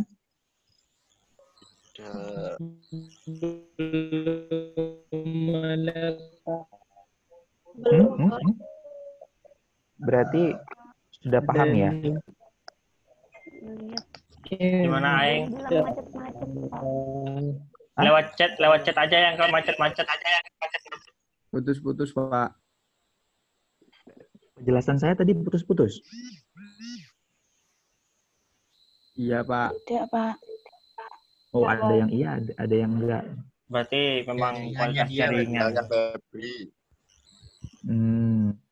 Oke, jadi intinya tadi untuk menghitung return ekspektasi di dalam event study itu ada 3. Mean adjusted model, market model, sama market adjusted model. Mean adjusted model dan market model ini membutuhkan periode estimasi. Sementara untuk market adjusted model itu tidak membutuhkan periode estimasi. Dan return ekspektasi itu langsung bisa menggunakan IHSG atau return indeks pasar. Jadi kalau misalkan return realisasinya katakanlah 0,17. Kemudian return IASG-nya 0,16. Ya sudah, tinggal 0,17 dikurangi dengan 0,16. Alangkah mudahnya menggunakan market adjusted model. Tapi jangan sampai teman-teman keliru. Ya. Niatnya mau pakai market adjusted model, tapi ada periode estimasinya. Ini keliru. Atau sebaliknya, sebenarnya pingin yang simple. Udahlah pakai rata-rata aja. Pakai mean adjusted model. Tapi ternyata dia tidak melampirkan atau tidak menghitung return ekspektasinya tadi dengan merata-rata periode estimasi. Salah juga seperti itu. Jadi tolong masing-masing punya karakteristiknya seperti itu. Oke, sebentar lagi ya. Ini kita harus jadwalkan selesai 11:30 ini maksimal. Untuk ini selanjutnya rata-rata return tak normal. Kalau rata-rata return tak normal, jadi gini teman-teman. Pak, itu kok ada sekuritas 1, ada sekuritas 2, ada sekuritas 3, ada sekuritas 4, gitu ya. Nah, kalau misalkan kita mau meneliti apakah ada abnormal return di Bursa Efek Indonesia pada saat terjadinya merger dan akuisisi. Kan yang melakukan merger dan akuisisi itu kan nggak cuma satu perusahaan, guys. Bisa 2, bisa 3, bisa 4, bisa 5, bisa 6, bisa 7, bisa 8, bisa 9, bisa 10, bisa 11, bisa 12, bisa 14, bisa 15, bisa banyak-banyaknya. Bisa sampai 50 perusahaan.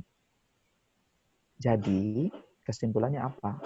Kesimpulannya, kalau misalkan ada 50 perusahaan dalam durasi, ya jangan pula nggak pakai durasi ya kan, harus ada durasinya lah, ada periodenya, 2010 sampai 2020, dicari ini, mana perusahaan yang melakukan merger dan akuisisi. Ya sudah, ketemu ternyata ada 50 atau katakan 100 perusahaan.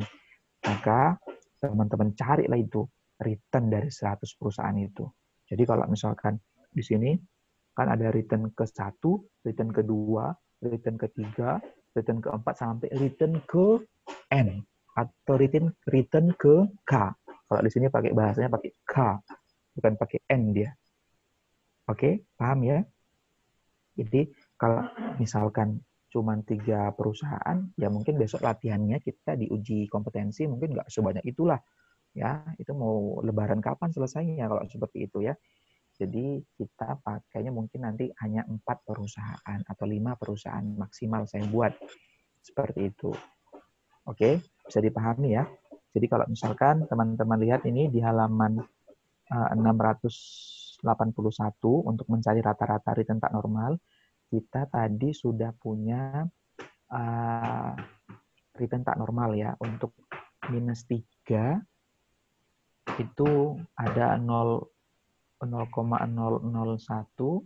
itu berarti return sekuritas yang pertama, ditambah return tak normal sekuritas kedua juga 0,001, ditambah return lagi sampai kemudian semuanya berapa, kemudian dibagi dengan, kalau tadi katakanlah misalkan 50, ya sudah, berarti dibagi dengan 50. Paham nggak itu teman-teman? Ayo dong, jangan diam-diam aja. Paham ya? Iya, Paham. Insya Allah ya. Oke. Jadi untuk mencari rata-rata nggak susah ya. Jadi tinggal return tak normal. Jadi mencari rata-rata return tak normal untuk T-3. Jadi ditambahin sekuritas 1, return tak normal T-3-nya berapa? Return tak normal sekuritas kedua pada saat T-3 berapa? Itu dijumlahin semuanya. Ya, tinggal dijumlahin kan? Tinggal ditarik kalau pakai Excel. Nah, besok insya Allah kalau misalkan tugas saya sudah lebih cepat selesai, nanti coba saya akan kirimkan simulasinya. Tapi maksud saya, walaupun ini nggak ada simulasinya, tapi paling tidak teman-teman paham dulu nih. Ya, Oke? Oke, Pak. Oke, sip. Itu berarti Nah, intinya semua gimana? written dijumlah dibagi banyak sekuritas gitu kan, Pak? Ya, tapi di T-3 ya. Maksudnya di periode yang sama. T-3 berarti T-3 semua. T-2, T-2 Oh, iya. semua. T-1, T-1 semua. Oke. Di sini K itu maksudnya N ya. Kan biasanya kalau statistik itu kan kita pakai N ya. Ke N gitu kan. Nah, ini ke K. K ini N itu. Oke. Sekarang akumulasi return. Jadi ini tahap-tahapnya banyak nih.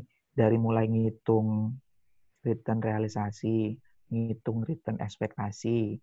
Kemudian setelah dua return ini diketahui, maka teman-teman bisa menghitung return tak normal atau abnormal return.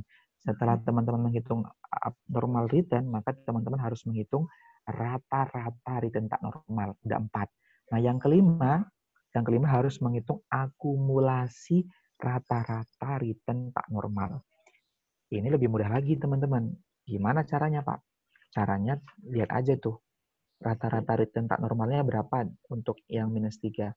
Oh, 0,05. Berarti 0,05 ditambah 0,07. Hasilnya 0,012. Ada di halaman 685. Di tabel yang kedua, itu adalah rata-rata return tak normal. 0,005, 0,007. Nah, pertanyaannya, akumulasinya berapa? Akumulasinya ya 0, untuk yang -3 ya masih 0,05. Tapi di -2 sudah berubah karena 0,005 ditambah dengan 0,007. Jadinya 0,012. 0,012 ditambah lagi 0,017. Maka akumulasi rata-rata return tak normal pada saat T-1 berapa? 0,029. Begitu seterusnya, teman-teman ya. Bisa ya? Insya Allah. Oke. Bisa, Pak. Ini sudah yang keberapa ini? Sudah yang kelima ya. Nah, selanjutnya ini yang terakhir. Ini yang agak buat saya deg-degan ini sebenarnya. Mudah-mudahan teman-teman di 15 menit terakhir ini, di sampai setengah 12 ini teman-teman paham ya. Nah, ini saya akan mengajarkan hitungan manual. Jadi, sebenarnya nggak pun pakai bantuan software statistik, Prof. Jogianto yang menulis buku ini, itu mau memberikan informasi kepada kita, bisa menguji apakah signifikan atau tidak, itu bisa dilakukan secara manual. Kalau teman-teman yang manual ini bisa dikuasai, saya yakin untuk yang besok menggunakan software SPSS katakanlah, itu cuma tinggal klik jadi. Oke? Jadi amin. Jadi ini saya mau teman-teman fokus dulu nih di 15 menit terakhir ya. Untuk pengujian statistik terhadap return tak normal dengan cara yang manual. Oke? Nah, rumusnya ada di halaman 687, teman-teman. Di persamaan 17/8. Rumusnya cuma sederhana. Return tidak normal dibagi dengan kesalahan standar estimasi. Tolong dicatat ya. Jadi untuk menentukan signifikansinya ini, kita bisa menggunakan return tak normal dibagi dengan kesalahan standar estimasi. Tapi perhitungan kesalahan estimasi untuk setiap model itu sayangnya berbeda-beda. Nggak bisa diselaraskan, nggak bisa disamaratakan. Paham? Jadi kita harus membreakdown penjelasan bagaimana menghitung KSE yang pertama dengan pendekatan yang pertama itu adalah di halaman 688 kesalahan standar estimasi berdasarkan rata-rata return periode estimasi. Ini sama halnya mengacu kepada model tadi.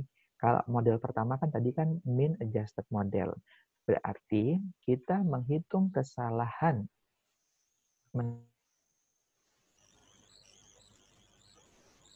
rata-rata. Ya, rata-rata apa, Pak? Rata-rata return periode estimasi. Teman-teman, nggak perlu lihat yang rumusnya di atas. Perlu, ding. Maksud saya gini, perlu lihat rumusnya yang di atas. Tapi maksud saya, biar lebih mudah, coba teman-teman perhatikan tabel 17.8.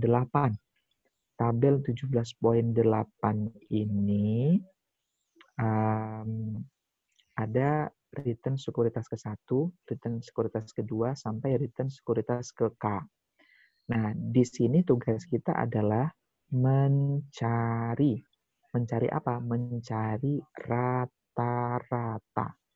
Jadi diingat, ini adalah periode estimasi. Jadi yang kita estimasi adalah, yang kita hitung rata-ratanya adalah pada saat periode estimasi. Jadi di 0,20 ditambah 0,15 ditambah 0,17 sampai return sekuritas ke I pada T-203 yaitu 0,09. Ini dijumlahin kemudian dibagi dengan jumlah periodenya ada berapa, katakanlah ada 200 tadi, maka hasil penjumlahannya dibagi dengan 200. Hasilnya 0,12.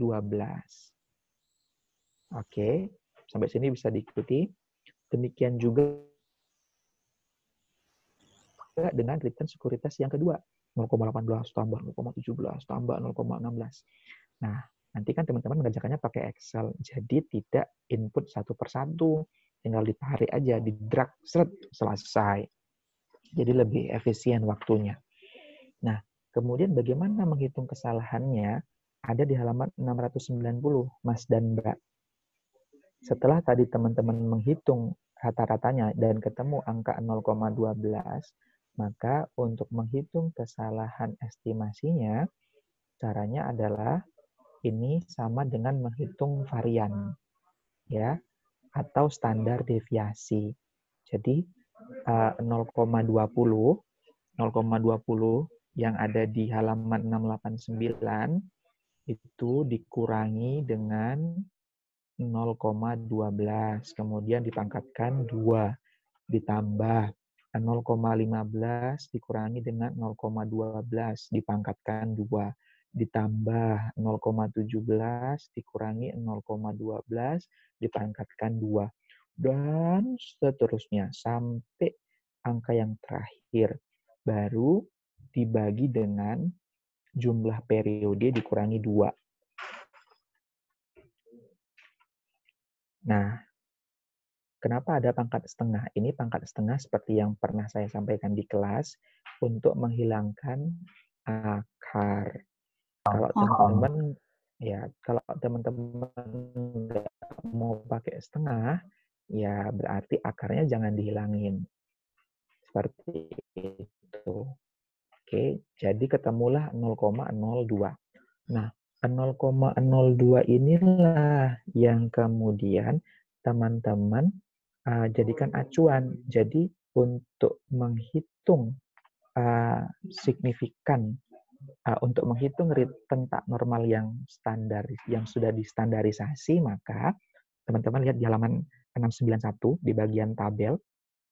Tadi kita sudah menemukan return tak normalnya 0,01, 0,00, 0,02. Nah, pertanyaan saya, dari mana ketemu 0,500? Caranya adalah 0,01 dibagi dengan 0,02. Dari mana 0,02? 0,02 adalah kesalahan standar estimasi yang tadi sudah kita cari. Nah, untuk T-2 kenapa 0? Ya, seluruh bilangan 0 dibagi dengan berapapun hasilnya? 0.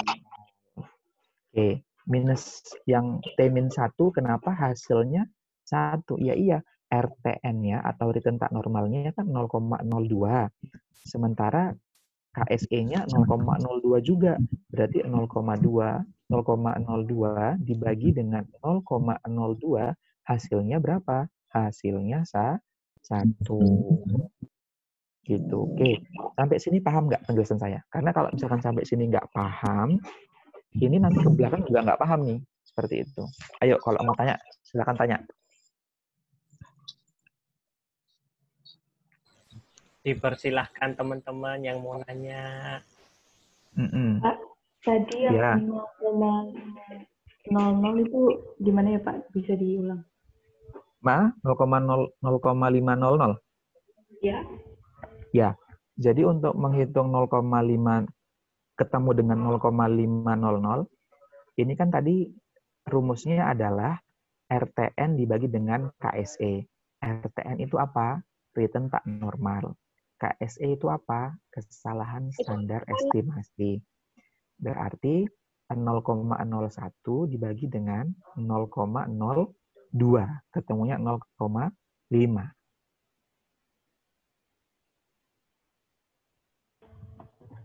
Oh iya Pak, sudah paham. Oke. Dan seterusnya ya. Seperti itu. Ada lagi yang tanya?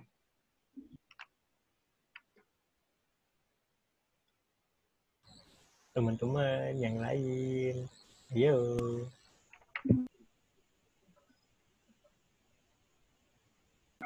Masih aman, Pak. Oh, oke. Kalau Hamadan aman, saya yakin aman semuanya nih. Aduh. Hamadan ada yang mau ditanya, Hamadan? Sementara belum, Pak. Sementara belum ya. Yang lain, mungkin selain Mas Hamadan, ada lagi yang ingin ditanyakan? Paham, Pak. Paham ya? Belum. Oke. Nah, apakah sudah selesai, Pak, sampai di situ? Belum. Sekali lagi baru selesai. Oke. Berarti kan tadi kan kita sudah ngitung RTNS, ya, return tak normal yang sudah distandarisasi.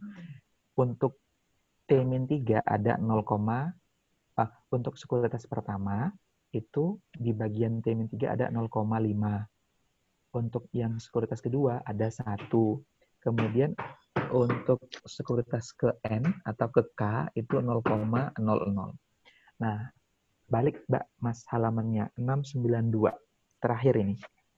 Di metode ini ya. Untuk menentukan apakah itu signifikan atau tidak, maka 0,55 tadi ditambah 1 ditambah 0,00 kemudian dibagi dengan K pangkat setengah. Nah, itu rumusnya ada di halaman 691.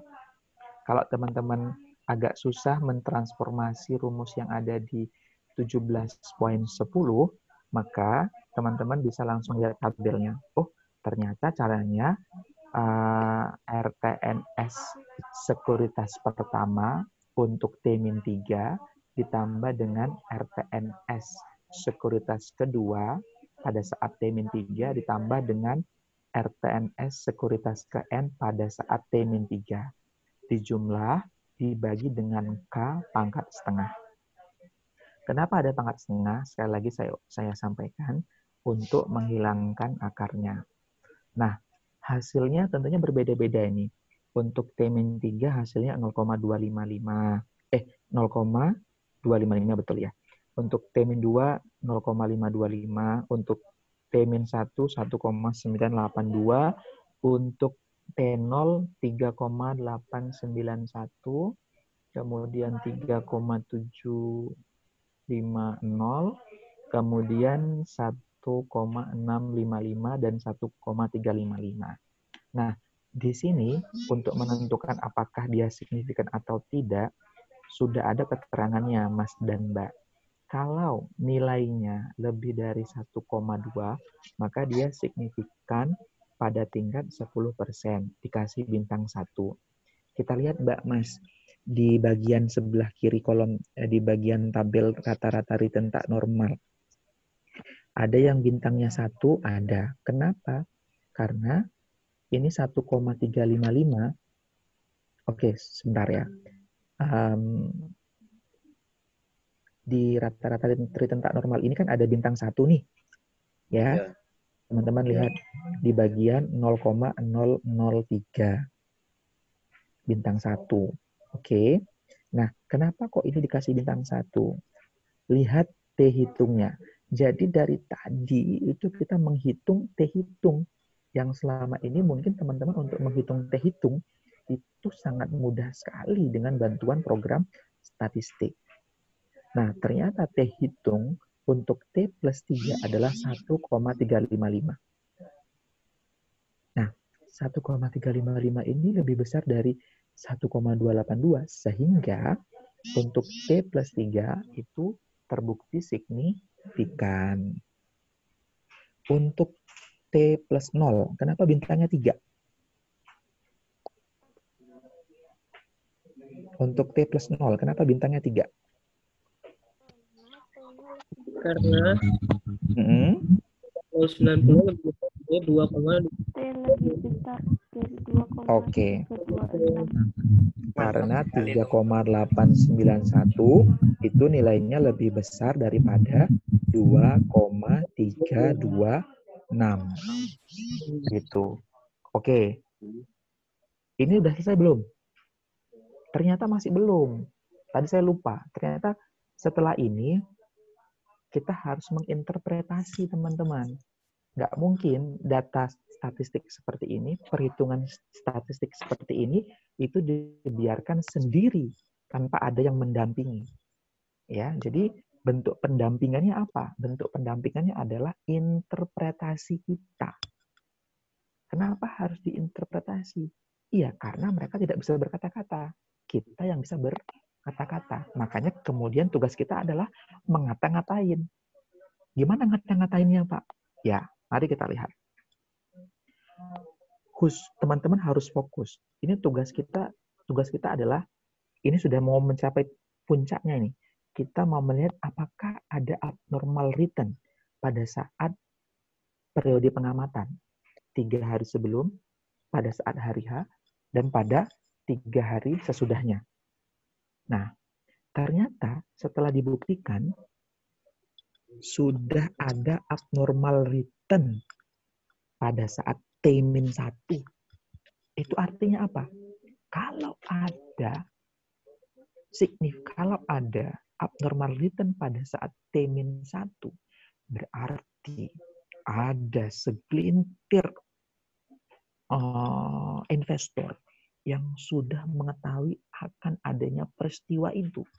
Berarti kesimpulannya, informasi ini sudah bocor. Bocor kemana? Bocor ke publik. Ke publik yang mana? Ya ke publik yang tadi yang bisa mendapatkan abnormal return. Paham? Paham ya? Kalau misalkan signifikannya pada T0, wajar. Karena pada saat diumumkan mungkin pasar langsung bereaksi. Jadi signifikan, wajar. Oke. Nah, kalau terjadi signifikan pada T plus 1, kemudian T plus 3, berarti artinya apa?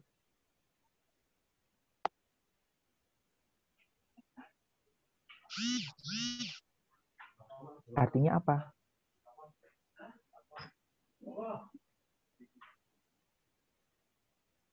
Adanya reaksi pasar, Pak.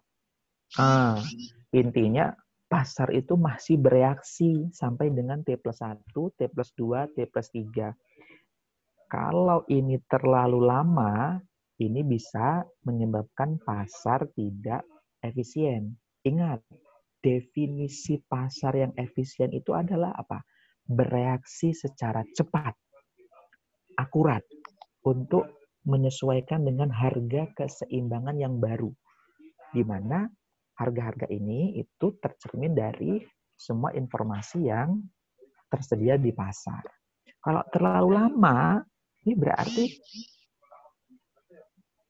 ini tidak mencapai keseimbangan pasar. Berarti ya ini ada abnormal return yang mungkin hanya informasi ini hanya dikuasai oleh sebagian orang, seperti itu. Jadi kalau misalkan T+1 aja sudah nggak signifikan, ya, atau T+2 sudah nggak signifikan, ini berarti pasar kita ini sangat efisien karena semua informasi itu langsung diproses, langsung dicerna pada saat hari itu juga. Gitu teman-teman. Gimana penjelasan saya? Susah? Atau makin nggak mudeng? Lumayan, Mbak. Iya. Oke, ini sudah 11:30 ya. Ini memang sebenarnya masih ada 2 lagi, tapi kurang lebih caranya tidak jauh berbeda. Jadi pertama yang penting ini saya kasih tahu dasar-dasarnya dulu ya. Jadi studi peristiwa itu ini banyak ini saya nggak tahu nih apakah studi peristiwa ini masih diizinkan atau tidak oleh Pak Kaprodi untuk menjadi topik skripsi teman-teman. Karena banyak kakak-kakak tingkat teman-teman ini yang mengangkat event study. Contohnya yang kemarin dikasih nilai sangat bagus ya oleh para penguji itu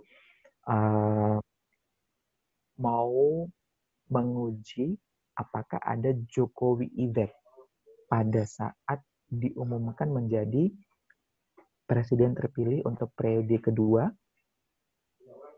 pada saat kalau nggak salah waktu itu Ramadan ya, ada ininya ya. Jadi dia hebatnya itu menurut saya idenya dia membagi nih pada saat diumumkan oleh kan gini ya. Pertama kali itu kan diumumkan sama KPU. Kemudian setelah KPU, kemudian setelah dilantik. Nah, ada nggak nih efek dari pasar seperti itu. Nah, itu yang diteliti sama kakak tingkat Anda. Jadi untuk meneliti apakah ada efek ataukah apakah ada abnormal return, nah, itu mereka menggunakan event study ini. Nah, ini caranya seperti ini. Kalau menggunakan software, besok saya buat tutorialnya. Tapi paling tidak untuk pengerjaan manualnya, seperti ini alurnya.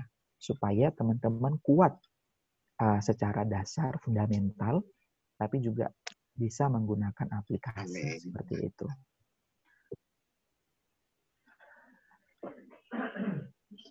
Oke, gimana? Ada pertanyaan? Karena kalau untuk yang dua model lagi ini nggak akan selesai, teman-teman. Tapi kurang lebih caranya sama. Seperti itu. Ada pertanyaan sampai di sini?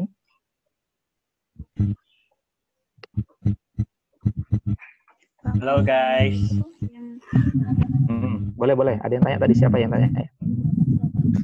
Emang udah ditentuin apa dari mana? Yang 1,8 Gimana? Batas yang 1,282, 1,645 itu udah ditentuin apa dari mana ya, Pak? Oh, itu sudah ditentukan. Kan kalau di statistik itu kan biasanya ada daerah penolakan ya kan, H0 diterima, H0 ditolak, seperti itu kan. Nah, itu sudah ada ketentuannya seperti itu. 1,282 berarti melihat signifikansi ini bisa menggolongkan pasar itu efisiennya lemah, kuat, setengah kuat gitu, Pak. Kalau event study ini tergolong sebagai pasar efisien setengah kuat. Karena ini merespon sebuah peristiwa. Seperti itu. Dan peristiwa ini kan untuk menghitung event study ini kan kita juga membutuhkan data masa lalu. Jadi mohon jangan sampai terbalik ya. Bentuk setengah kuat ini juga merupakan akumulasi dari bentuk setengah kuat. Bentuk lemah gitu. Jadi definisi bentuk setengah kuat ini tadi kan harga-harga pasar sekuritas itu menyesuaikan atau mencerminkan dengan informasi yang dipublikasikan. Nah, informasi yang dipublikasikan itu kan termasuk data-data secara historis ataupun data-data yang memang saat ini sedang dipublikasikan. Nah, untuk event study ini masuk ke dalam pengujian atau pengujian empiris untuk efisiensi pasar atau pasar efisien bentuk setengah kuat seperti itu. Karena berkaitan dengan peristiwa. Ya, karena berkaitan dengan peristiwa. Tinggal begini, kalau menurut saya tergantung peristiwanya keren atau enggak nih. Ya, kalau misalkan kayak dilantiknya Pak Jokowi kan keren, ya kan? Kita mau melihat bagaimana ini reaksi dari pasar. Kita punya presiden baru waktu itu, ya, nah, perlu diteliti. Oke, atau tergantung eventnya. Ya, eventnya apa? Eventnya merger atau akuisisi kah? Eventnya dividen kah? Ya, eventnya misalkan pemindahan ibu kota lah, apalah kayak gitu. Seperti itu. Jadi mungkin bisa juga nih diteliti ketika Indonesia resmi mengatakan bahwa kita PSBB. Nah, itu perlu dicek itu. Sebelum PSBB, sehari sebelum, 2 hari sebelum, 3 hari sebelum, atau jangan-jangan pengumuman informasi PSBB ini sudah dicium sama investor-investor yang lain gitu. Sudah bocor, bisa juga seperti itu. Nah, itu perlu kita pastikan. Dengan apa? Dengan pengujian secara empiris. Gitu, teman-teman. Nggak bisa kita mengatakan, oh ya Pak, ada abnormal return. Dari mana, Mbak? Dari mana, Mas? Ya, menurut saya begitu, Pak. Biasanya kan kalau ada event seperti itu, apalagi ini eventnya sensitif, Pak. Biasanya ada abnormal return. Oh, nggak bisa. Harus dibuktikan secara empiris. Seperti itu. Oke. Ada pertanyaan lain? 2 menit lagi. Kalau misalkan nanti untuk video tutorialnya, teman-teman request yang mana nih? Kan nggak mesti semua ya, saya bikinin ya. Yang tutorial yang ini ya. Kira-kira yang mana nih? Yang untuk pengujian ininya aja atau yang mana?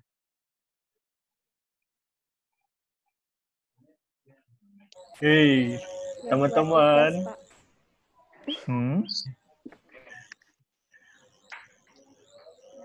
Halo. Mau yang mana nih teman-teman? Ya Allah, mic-nya dong. Yang paling sulit, Pak. Yang paling sulit. Yang paling apa lagi? Kalau yang berikut-berikut. Yang buat tugasnya. Oh, yang buat tugasnya. Oh ya deh, ya itu yang paling gampang lah ya. Jadi untuk tugasnya kemudian saya buatin video tutorialnya dan tapi begini. Yang buat tugas. Gimana Pit? Enak banget ya, tugasnya dikasih tutorial gitu ya. Iya. Ya nggak apa-apa. Iya. Adanya tutorial mempermudah, Pak. Oh siap. Pokoknya yang penting teman-teman sehat. Teman-teman bahagia. Jadi coba munculkan dulu videonya teman-teman. Asik. Alhamdulillah. Nah gini dong. Cak Arman nanti di screenshot ya. Oh siap Pak. Baik, saya mau menyapa dulu ini. Hamadan udah gondrong Hamadan ya, Masya Allah. Alhamdulillah Pak. Lama di rumah sudah lepas saja. Wah Mas Aeng, kedai apa nih? Oke. Senyum guys. Screenshot loh. Makasih ya Mbak Tias. Keluarkan senyum terbaik kalian. Mbak Inaya, Mbak Milenia, kemudian Mas Ahmad. Ini Mas Ahmad mana nih? Roshi, Pak. Ahmad Roshi paling. Biar saya hafal ini, biar saya tandai ini. Yang calon-calon dapat A ini. Mbak Salma dapat A+. Mas Ahmad Ahmad ini, halo Mas.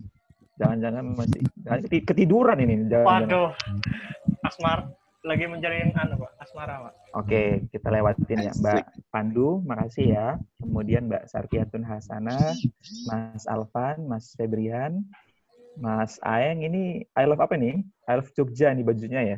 Ush. Oke. Fanatik Jogja, Mas. I love aja. Kemudian Mbak Nada, oke, Mas Hamadan ya. Jangan lupa potong rambut nanti. Kemudian Mbak Wahyu, makasih. Mbak Filiana, ini ada Mas Adi. Wah, agak gemuk kan Mas Adi ya? Headsetnya mahal Pak. Iya, ya udah kayak broadcaster ya. Oke. Ada Mbak Liza, matur nuwun Mbak. Kemudian Mbak Rizky, kemudian Mbak Alia, Mbak Salwa, Mbak Choi. Wah, ini backgroundnya selalu biru ya. Si Komah backgroundnya. Kemudian ada Sofa. Ya, Mbak Sofa. Kemudian ada Mbak Yeni. Oke, ini dengan isinya.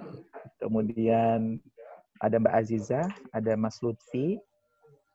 Oke, Mas Lutfi. Ada Mbak Syarifah Salma. Terus ada Mbak Nafiah. Ada Mas Maulana, ada Mas Irfan. Wah, ini ototnya besar banget. Waduh, rajin olahraga. Ada Mbak Aulia, ini luar biasa ini. Kemudian ada Mbak Nafis, ada Mbak Afifah. Mas Abai ini selalu gelap, ya, gelap dalam terang. Kemudian ada Mbak Dela, ada Mbak Sinta, ini juga posisinya memang kayaknya selalu di sini ya Mbak Sinta, saya perhatikan ya. Waduh. Oke. Kemudian ada Mbak Meliana Alfi, makasih. Ada Mbak Sylvia juga. Kemudian ada Mbak Fadila, ada Mas Farhan, ada Mbak Aisyah. Kemudian ada, kok berubah nih, bingung saya ini jadinya. Nah, itu. Takutnya enggak. Terus ada Mas Aziz, ya, makasih Mas Aziz ini. Kemudian ada Mas Rizky Surya, ada Mbak Al, kemudian ada Mbak Ayi, oke, Mbak Ayi. Kemudian ada Mbak Pipit. Kemudian ini mungkin yang belum saya sebut tadi ada Mbak Dian ya, Mbak Melan. Oke, ada yang belum saya sebut? Oh, Mbak Nur Anjaswati. Oh, Mbak Nur. Iya. Mbak Nur, mana Mbak Nur kok langsung? Ya, Mbak Nur. Baik, ini tolong nanti Cak Arman, tolong nanti ini di screenshot ya. Di screenshot dan dilaporkan ke saya ya. Oh, siapa? Ini. Senyum dulu guys. Jadi saya, ya, oke. Asik. Saya nggak usah ya. Nggak tahu kameranya ini nggak muncul. Oke, sip. Di screenshot. Saya hitung ya. 1, 2, 3. Asik. Afifah manis sekali. Jangan mereng-mereng ya. Gufman Alvan. Jangan mereng-mereng. Aman Pak. Aman. Oke. Jadi sudah selesai. Terima kasih teman-teman semua. Alhamdulillah ini tidak terasa banyak banget sebenarnya materi yang kita lewati ya. Semuanya sudah bisa kita diskusikan walaupun mungkin jarak dan waktu mungkin sekarang menjadi problem utama ya. Sehingga saya berharap begini, materi yang saya sampaikan ini ya, terutama mulai pada saat kita corona ya, pada saat corona mewabah di Indonesia, kemudian kita libur, itu ada beberapa materi-materi yang minta tolong saya teman-teman harus pahami dengan baik, dan terutama begini, terutama untuk tugas-tugas yang uji kompetensi nanti, kita masih menyisakan uji kompetensi 4 dan uji kompetensi 5. Ini saya berharap semuanya bisa dikerjakan secara kolektif, kolegial, artinya bersama-sama, tidak secara individu. Nah, oleh sebab itu, mohon dari sekarang, tolong teman-teman kuatkan soliditas tim atau kelompoknya. Nah, saya juga mengingatkan kepada semua, kalau misalkan ada anggota kelompok yang tidak tidak kooperatif, tolong laporkan ke saya, jangan sungkan-sungkan ya. Tapi nggak perlu di-share di grup ya, tolong japri saya aja. Oh iya, saya juga nggak di grup lagi ya. Ya, jadi tolong anggota kami yang mungkin perlu perhatian dari Bapak. Ya, saya perhatiin nanti, saya telepon gitu. Tapi jangan semuanya nggak saya telepon ya, jangan. Jadi pokoknya kalau misalkan nanti ada yang memang kurang kooperatif, silakan lapor ke saya. Karena apa? Karena nilai akhirnya nanti kan semuanya kolektif. Jadi misalkan Cak Arman satu kelompok sama Mas Iqbal sama Mbak Nafiah. Ya, Pak. Nah, jadi misalkan semuanya dapat 100 nih gitu kan. Padahal Cak Arman nggak kerja nih. Cuman numpang ngedit dikit nama aja, nama sama nim aja gitu. Nah, kan nggak adil namanya. Seperti itu. Jadi maunya harapan saya semuanya bisa berkontribusi sesuai dengan kemampuannya masing-masing. Seperti itu. Oke, baik. Terima kasih. Mudah-mudahan kita bisa ketemu lagi di semester yang baru. Mudah-mudahan sudah bisa ketemu di kelas ya. Mudah-mudahan saya masih dapat ngajar di semester depan. Amin. Ya, sebelum kecuali memang saya digeser gitu kan, ada perpindahan gitu, ya nggak tahu. Tapi mudah-mudahan saya masih bisa ngajar di kelas teman-teman di angkatan 2018 ya.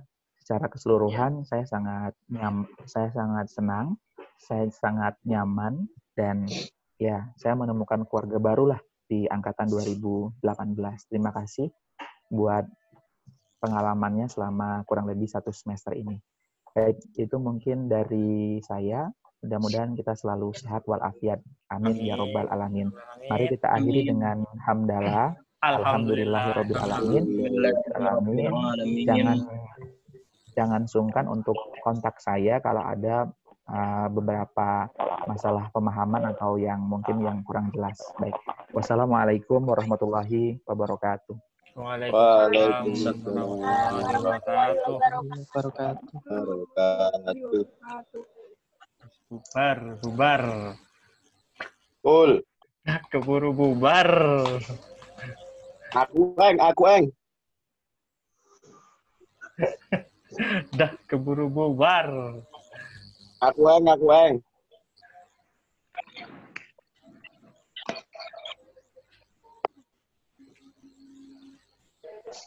Ini gak ada yang mau nih. Aduh, badannya sedih.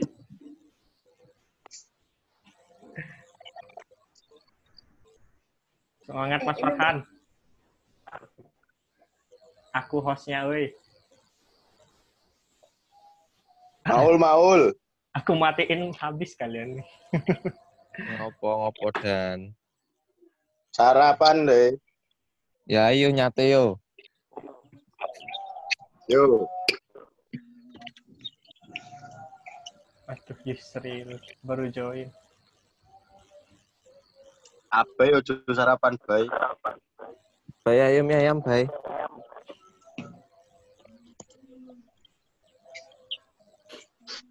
Isu-isu gorengan rokok. Yang ringan lho. Yo. Yo guys yo. Guys, OTW ya, entenono ya. Ya. Assalamualaikum. Salam. Yo, let's go. Bye. Tutup nih video nih.